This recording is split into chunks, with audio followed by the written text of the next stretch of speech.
Mga bahal na kapwa Pilipino, bago pa man tayo magsimula, nais kong sabihin sa inyo na ang video na ito ay maaaring maging pinakaimportanteng video na mapapanood ninyo ngayong buwan na ito, lalo na kung kayo ay isang pensyonero ng SSS o mayroon kayong mahal sa buhay na umaasa sa buwan ng pensyon mula sa SSS. Bakit?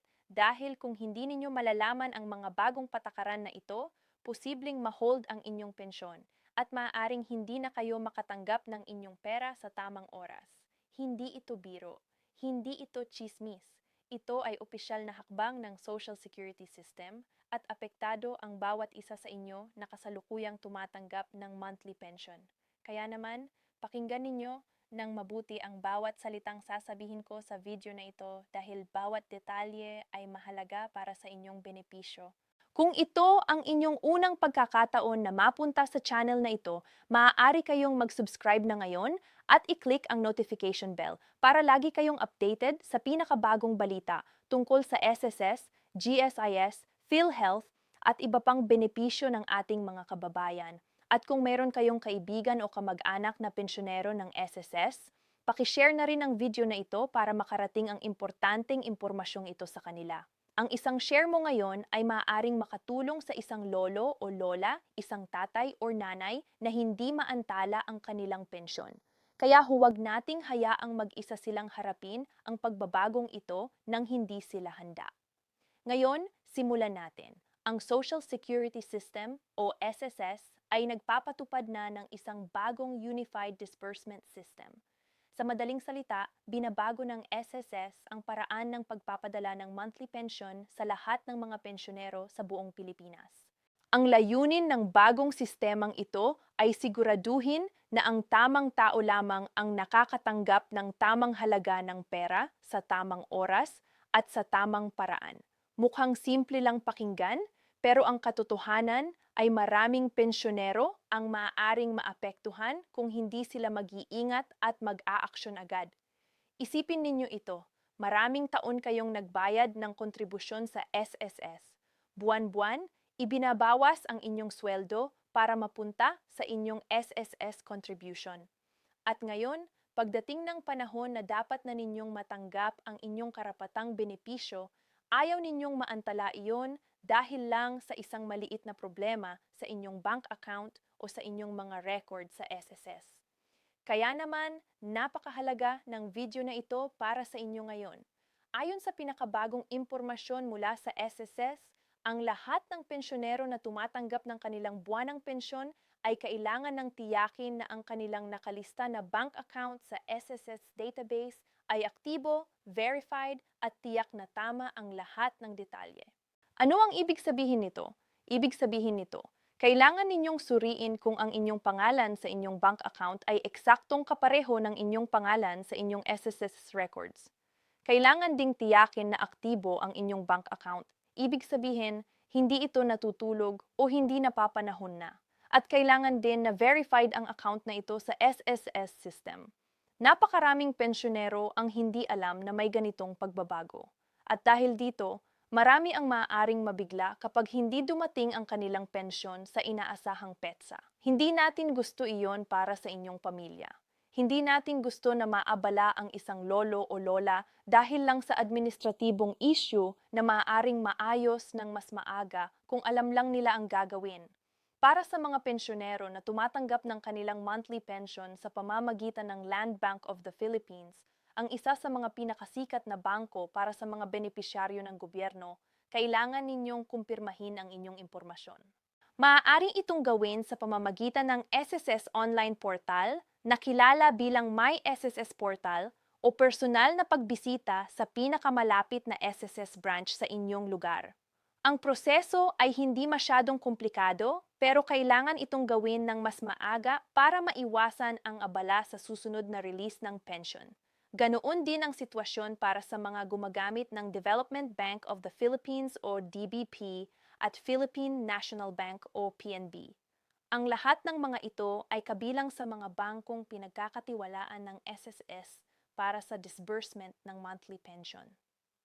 Kung kayo ay isa sa mga pensyonero na naka-enroll sa alinman sa tatlong bangkong ito, huwag baliwalain ang paalala na ito.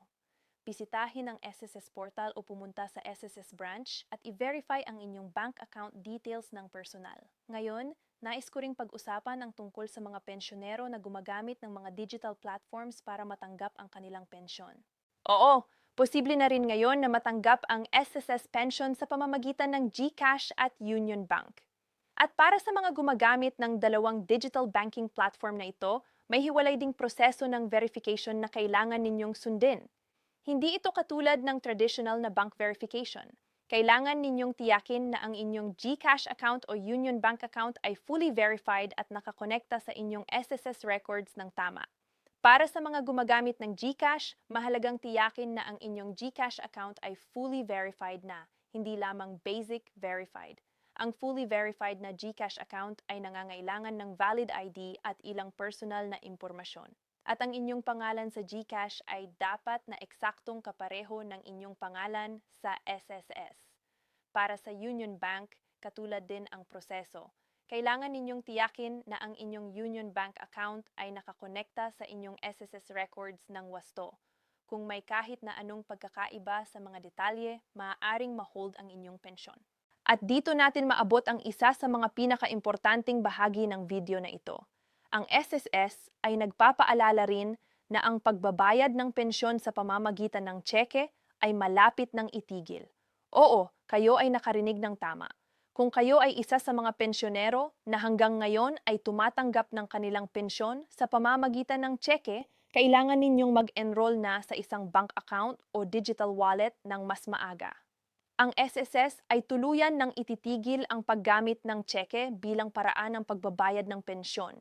Ito ay bahagi ng kanilang programa para ma-modernize ang sistema at matiyak na mas mabilis, mas ligtas, at mas epektibo ang pagpapadala ng benepisyo sa bawat pensyonero. Kung kayo ay isa sa mga matagal nang gumagamit ng tseke para matanggap ang inyong pensyon, huwag kayo magpanik. Marami pa kayong oras para mag-enroll sa isang bank account. Maaari kayong pumunta sa pinakamalapit na SSS branch at humingi ng tulong sa pagpapalit ng inyong disbursement method mula sa tseke papunta sa isang bank account or digital wallet. Ang mga SSS staff ay handang tumulong sa inyo sa prosesong ito. Ngayon, pag-usapan natin kung bakit isinasagawa ng SSS ang lahat ng mga pagbabagong ito. Ayon sa SSS, isa sa mga pangunahing dahilan ng bagong Unified Disbursement System ay upang mapigilan ang mga kaso ng duplicate na bayad. Nagtataka kayo kung bakit ito nangyayari? Mangyayari ito kapag ang isang pensyonero ay nakalista ng 2 beses sa sistema o kapag may error sa database ng SSS na nagiging sanhi ng double payment. Ito ay nagdudulot ng malaking pagkalugi sa SSS funds na kung wala ito, ay maaaring magamit para sa mas maraming benepisyo para sa lahat ng miyembro. Pero higit sa lahat, isa sa pinakaseryosong problema na tinutugunan ng bagong sistema ay ang patuloy na pagpapadala ng pensyon sa mga miyembrong namatay na. Ito ay isang malungkot pero totoo at malawak na problema. Sa ilang kaso, nangayayari na ang pera ng SSS ay patuloy na napupunta sa bank account ng isang pensyonero kahit na matagal na siyang pumanaw at ang kanyang mga kamag-anak ay hindi nag-report sa SSS ang kanyang pagpanaw. Ito ay isang malaking issue hindi lamang sa pinansyal na aspeto ng SSS, kundi pati na rin sa integridad ng buong sistema. Sa pamamagitan ng bagong Unified Disbursement System, nais ng SSS na mapaigting ang kanilang verification process upang matiyak na ang bawat piso ng pensyon ay napupunta sa mga taong tunay na karapat-dapat at tunay na buhay. Ito ay para sa kabutihan ng lahat ng miyembro ng SSS, kabilang ang mga kabataan na ngayon ay nagbabayad pa lang ng kanilang kontribusyon at umaasa na sa hinaharap ay matatanggap nila ang kanilang karapatang benepisyo. Ngayon, nais kong ipunto ang isang bagay na maraming pensyonero ang hindi inaasahan. Sinabi ng SSS na kahit na ang pinakamaliit na pagkakaiba sa inyong pangalan sa inyong record ay maaaring maging sanhi ng pagkaantala ng inyong pensyon.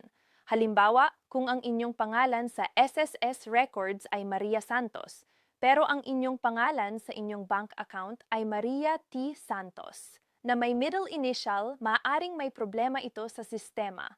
Sa mata ng SSS verification system, Dalawang magkaibang tao ang mga pangalang ito. At dahil dito, maaaring ma-hold ang inyong pensyon hanggang sa maayos ang discrepancy na ito. Mukhang maliit na bagay lang iyon para sa atin, pero sa sistema ng SSS, bawat titik at bawat numero ay mahalaga. Kaya naman, lubos na inirerekomenda ng SSS na ang lahat ng pensyonero ay mag-check ng kanilang record sa SSS at tiyakin na ang lahat ng impormasyon, lalo na ang pangalan, ay eksaktong kapareho ng nakalagay sa kanilang bank account at sa kanilang valid ID. Kung may pagkakaiba, mas mabuting ayusin ito agad bago pa maging sanhi ng abala. Paano ninyo malalaman kung tama ang inyong record sa SSS? Ang pinakamadaling paraan ay ang pag-login sa My SSS portal. Kung wala pa kayong account sa My SSS portal, maaari kayong mag-register online o pumunta sa pinakamalapit na SSS branch para matulungan kayong mag-register. Kapag naka-login na kayo, maaari ninyong tingnan ang inyong personal na impormasyon at tiyakin na tama ang lahat. Kung may mali, maaari kayong mag-submit ng request para sa correction ng inyong record. Para sa mga hindi komportable sa paggamit ng internet o para sa mga walang access sa computer, huwag kayong mag-alala. Maaari kayong personal na pumunta sa pinakamalapit na SSS branch at humingi ng tulong sa mga staff doon. Dalhin ang inyong valid ID at ang inyong SSS card o SSS number para mas mabilis ang proseso. Ang mga SSS personnel ay sinanay para tumulong sa mga pensyonero at miyembro na manavigate ang mga pagbabago sa sistema. Mayroon pa kaming isang importanteng impormasyon na nais naming ibahagi sa inyo at ito ay tungkol sa isang benepisyo na maraming pensyonero ay hindi alam na maaari nilang ma-avail. Ayon sa SSS, ang mga pensyonero na may kwalipikadong dependents ay maaaring mag-apply para sa karagdagang dependents allowance. Ang dependents allowance ay isang karagdagang halaga ng pera na idadagdag sa inyong buwanang pensyon bilang tulong para sa inyong mga dependent. Sino ang kwalipikado bilang dependent para sa layuning ito? Una, ang inyong asawa na hindi nagtatrabaho o hindi tumatanggap ng sariling pensyon ay maaaring maging kwalipikadong dependent. Pangalawa, ang inyong anak na may kapansanan ay maaari ring maging kwalipikadong dependent kahit na siya ay higit sa 21 taong gulang na, basta mapatunayan na siya ay may kapansanan at umaasa sa inyo para sa kabuhayan. Ito ay isang mahalagang benepisyo na marami ang hindi nakakaalam, kaya naman, kung kayo ay may asawa o anak na may kapansanan, lubos naming inirerekomenda na mag-inquire kayo sa SSS tungkol sa dependence allowance na ito. Ang proseso ng pag-apply para sa dependence allowance ay karaniwang nangangailangan ng ilang dokumento upang mapatunayan ang relasyon ninyo sa inyong dependent at ang kanilang katayuan. Maaari kayong pumunta sa pinakamalapit na SSS branch para malaman ang eksaktong listahan ng mga requirements at para matulungan kayong simulan ang proseso ng pag-apply. Huwag palampasin ang pagkakataong ito dahil ito ay isang karagdagang tulong na karapatan ninyo bilang SSS pensyonero. Ngayon, balikan natin ang mga praktikal na hakbang na kailangan ninyong gawin para masiguro na hindi maantala ang inyong pensyon sa ilalim ng bagong Unified Disbursement System. Una, i-check ang inyong record sa SSS. Mag-login sa My SSS portal o pumunta sa SSS branch. Tiyaking tama ang lahat ng inyong personal na impormasyon, lalo na ang inyong buong pangalan, petsa ng kapanganakan, at address. Pangalawa, i-verify ang inyong bank account. Tiyakin na ang inyong bank account na nakalista sa SSS ay aktibo at gumagana. Tiyakin din na ang inyong pangalan sa bank account ay eksaktong kapareho ng inyong pangalan sa SSS records. Kung may pagkakaiba, makipag-ugnayan sa inyong bangko para malaman kung paano i-update ang inyong pangalan sa bank records nang naaayon sa inyong SSS records o legal na pangalan. Pangatlo, kung kayo ay gumagamit ng GCash or Union Bank para matanggap ang inyong pensyon, tiyakin na ang inyong account sa mga platform na ito ay fully verified at nakakonekta sa inyong SSS records ng tama. Makipag-ugnayan sa customer service ng GCash o Union Bank kung kailangan ninyo ng tulong sa prosesong ito. Pang-apat, kung kayo ay gumagamit ng tseke para matanggap ang inyong pensyon, kumilos na ngayon. Mag-enroll sa isang bank account o digital wallet bago pa itigil ng SSS ang cheque-based na disbursement. Huwag hintayin na mawala ng mapagpipilian bago kumilos. Panglima, kung kayo ay may kwalipikadong dependent tulad ng asawa o anak na may kapansanan, mag-inquire sa SSS tungkol sa Dependents Allowance at simulan ang proseso ng pag-apply kung hindi pa ninyo ito nagagawa.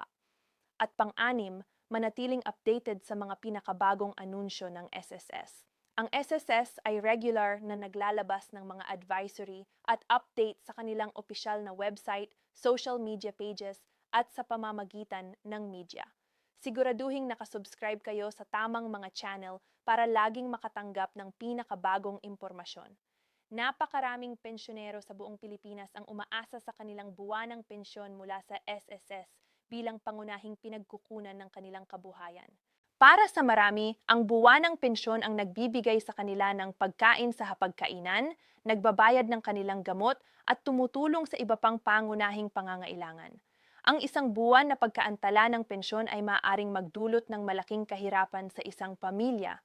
Kaya naman, napakahalaga na kumilos tayo agad at tiyakin na natutupad natin ang lahat ng kinakailangan ng bagong sistema. Alam namin na ang ilan sa inyo ay maaaring maramdaman na masyadong maraming bagay ang kailangang gawin. Ang ilang pensyonero, lalo na ang mga mas matatanda, ay maaaring hindi sanay sa paggamit ng online portals at digital systems. Pero huwag kayong mawalan ng pag-asa. Narito ang magandang balita. Hindi kayo nag-iisa. Ang SSS ay may mga staff sa bawat branch na handang tumulong sa inyo ng personal. Mayroon din kayong mga kapamilya at kaibigan na maaaring tumulong sa inyo na i-navigate ang prosesong ito. At mayroon din kaming channel na ito na patuloy na magbibigay ng pinakabagong impormasyon at step-by-step na gabay para sa inyo. Nais din naming banggitin na ang mga pagbabagong ito na isinasagawa ng SSS ay hindi ginagawa para pahirapan ang mga pensyonero. Ang layunin ay gawing mas mahusay, mas maaasahan, at mas ligtas ang sistema ng disbursement para sa lahat. Sa huli, ang mga pensyonero mismo ang makikinabang kung ang sistema ay mas malinis, mas tumpak at mas epektibo. Ang bawat piso na nasasayang sa duplicate payments at sa payments para sa mga namatay na ay piso na maaaring napunta sa pagpapalakas ng SSS funds para sa mga kasalukuyang at hinaharap na benepisyaryo. Kaya naman, huwag nating tingnan ang mga pagbabagong ito bilang isang burden. Sa halip, tingnan natin ito bilang isang pagkakataon para matiyak na tama ang lahat ng ating mga record sa SSS at para maprotektahan ang ating mga karapatan bilang miyembro. Ito rin ay isang magandang pagkakataon para sa mga hindi pa nag-check ng kanilang SSS records sa mahabang panahon na tiyakin na tama at kumpleto ang lahat ng impormasyon. Bilang pangwakas, nais naming ipaalala sa lahat ng aming mga manonood na ang pinakamahalagang hakbang na maaari ninyong gawin ngayon ay ang kumilos agad. Huwag hayaang lumipas ang mga araw at linggo nang hindi ninyo ginagawa ang mga kinakailangang hakbang. I-log in sa My SSS portal ngayon at i-check ang inyong record. Tawagan ang inyong bangko at tiyakin na aktibo at tama ang lahat ng detalye ng inyong bank account. At kung kailangan, pumunta sa pinakamalapit na SSS branch at humingi ng personal na tulong. Kung ang video na ito ay naging kapaki-pakinabang sa inyo, nais naming humingi ng isang maliit na pabor mula sa inyo. Mag-comment sa ibaba ng video na ito at ipaalam sa amin kung ano ang inyong naging karanasan sa pagbabago ng SSS disbursement system. Mayroon ba kayong mga katanungan tungkol sa proseso ng verification? May mga alalahanin ba kayo tungkol sa inyong bank account o sa inyong record sa SSS? Ibahagi ninyo ito sa comment section dahil ang inyong mga katanungan at karanasan ay maaaring makatulong sa iba pang mga pensyonero na may katulad na sitwasyon. At kung mayroon kayong kakilalang pensyonero ng SSS na kailangan ng impormasyong ito, pakishare ang video na ito sa kanila sa Facebook, sa inyong family group chat o sa kahit anong platform. Ang isang share ninyo ay maaaring makagawa ng malaking pagkakaiba sa buhay ng isang pamilya. Salamat sa inyong oras at sa inyong tiwala sa channel na ito. Patuloy kaming magbibigay ng pinakabagong at pinakatumpak na impormasyon tungkol sa SSS at sa lahat ng benepisyo na karapatan ng bawat Pilipino. Hanggang sa susunod na video, ingatan ninyo ang inyong sarili at ang inyong pamilya. Maraming salamat at muli, huwag kalimutang mag-verify ng inyong SSS records ng mas maaga para hindi maantala ang inyong pinaghirapang pensyon.